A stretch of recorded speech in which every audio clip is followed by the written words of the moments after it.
ఈరోజు మా పాపకి అంగన్వాడీ స్కూల్లో ఈ ఎగ్స్ అనేవి ఇచ్చారు. ఇవి చూడండి ఎంత చిన్నగా క్యూట్‌గా ఉన్నాయో. వీటితో పాటు ఒక బాలామృతం ప్యాకెట్ ఇచ్చారు. ఇది 2 ½ కేజీస్ ఉంటదంట. నెక్స్ట్ 2 పాల ప్యాకెట్స్ ఇచ్చారు. ఇవి చాలా డేసే నిలువ ఉంటాయని చెప్పారు.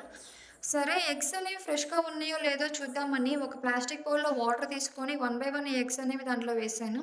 ఈ ఎగ్స్ అనేవి పైకి రాకుండా కిందే ఉంటే ఫ్రెష్‌గా ఉన్నాయని అర్థం లేదు. వాటర్‌లో పైకి తేలాయంటే ఫ్రెష్ కాదని. సరే అని వన్ బై వన్ వేసి చూస్తే ఇవి అన్నీ కిందే ఉన్నాయి కానీ పైకేం రాలేదు. ఫ్రెష్ ఎగ్స్ అని. ఈ ఎగ్స్ కలర్ చూడండి. కలర్ ఎట్లా గ్రీన్ కలర్ వేశారు. కానీ ఎగ్ సైజ్ కూడా చాలా చిన్నగా ఉంది నార్మల్ ఎగ్స్ కన్నా.